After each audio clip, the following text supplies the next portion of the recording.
से कम legal guarantee बन जाए। अखिलेश जी, वाकई सारी सरकारों के लिए किसान को 18 लाख करोड़ का टोटल प्रोडक्शन है, 50 लाख करोड़ का बजट है। कैसे खरीदे सरकार, सारा प्रोक्योरमेंट कैसे करेगी सरकार, ये चुनौती भी है क्या? ये देखिए गरिमा जी, इतने देर से आप बात कर रही हैं, बीजेपी के लोग सिर्फ देश के साथ झूठ बोलते हैं।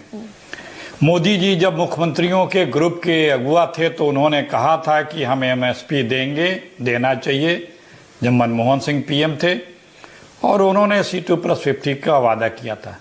लेकिन सरकार में आते ही 6 फरवरी 2015 को सुप्रीम कोर्ट में अफिडेविट दे दिया कि हमें नहीं दे सकते, नहीं देंगे। तो जो सरकार सुप्रीम कोर्ट में बोल चुकी है वो आज 10 साल हो गया सिर्फ टाइम पास कर रही है, उसे देना नहीं है।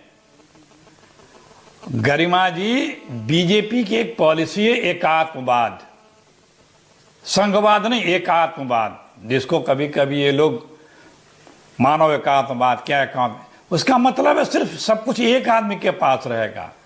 अर्थनीति अडानी जी संभालेंगे, राजनीति मोदी जी संभालेंगे, बाकी सारे लोग उसके इर्द गिर्द झुंझुना लिए रहें। इनकी नीयत कभी किसानों के पक्ष में रही ही नहीं है बीजेपी के लोगों की। आप देखिए, कांग्रेस ने भूमि अधिग्रहण कानून लाया, किसानों के हित के लिए राहुल जी लाए। यह सरकार सत्ता में आते ही मोदी जी ने सबसे पहले 3 बार अध्यादेश लाई, उस कानून को खत्म करने के लिए नहीं कर पाई, यह बात अलग है, लेकिन किसानों को फायदा न मिलने पाए, इसलिए सुप्रीम कोर्ट ने अफिडेविट दिया कि यह हम नहीं कर सकते। इतना ही नहीं, राज्य सरकारें बोनस देती थी सरकारी खरीद पे, एमएसपी पे, जो खुद खरीदती थी 200, 300, 100 रुपए। मोदी जी पीएम बनते ही सरकारों को चिट्ठी लिखे कि जो ये देगा वो ठीक नहीं है, बोनस नहीं दिया जाएगा। तो किसानों को तो हर कदम पे इन्होंने जो है रगड़ा है, तंग किया है, सबको किया है। कहा 2022 तक किसानों को आज 2 गुनी कर देंगे, क्या कर दिया। और आप कह रही हैं कि 50 लाख करोड़ का बजट है, 18 लाख करोड़। भाई सारा अनाज तो सरकार खरीदती ही नहीं है। किसी में 5%, किसी में 12%, किसी में 18%, किसी में 20%। तो उतना तो फिक्स कर दो ना, मार्केट में तो कम से कम उसको मार्केट में जो प्राइस होती है वो तो मिनिमम उसको मिले। और दूसरी बात, आप चिंता कर रहे हैं, जो चिंता कर रहे हैं कि 50 लाख करोड़ का बजट है, 18 लाख करोड़ का सारा खरीदेंगे तब। 50 लाख करोड़ के बजट में गरिमा जी उसका 4 गुना मोदी जी कर्जदार बना चुके हैं इस देश को। 200 लाख करोड़ का कर्जा है, 200 लाख करोड़ का।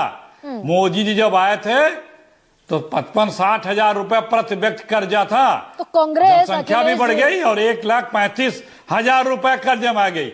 2006 में स्वामीनाथन आयोग की रिपोर्ट टेबल हो गई थी, और उसी स्वामीनाथन आयोग की सिफारिश थी किसानों को C2+50% जब तक नहीं मिलेगा तब तक किसान कर्ज में रहेगा, आत्महत्याएं करेगा।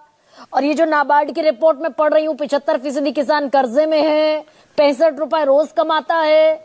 आप बता दीजिए कंस्ट्रक्टिव ऑपोजिशन की तरह सरकार इस हालत में कैसे बता रहा हूँ आप लोग को बता रहा हूं, आप गुमराह कर रही हैं। पहली बात, हमने 70,000 करोड़ रुपया किसानों का कांग्रेस पार्टी ने माफ किया था, याद आया आपको।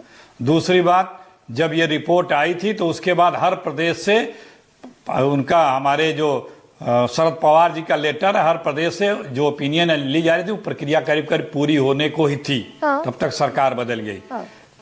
तीसरी बात, हम लोगों ने तो अपने मैनिफेस्टो में कहा, वादा भी किया था कि पहली कैबिनेट में अगर हमारी सरकार बने तो पहली कैबिनेट में हमें दिए होते।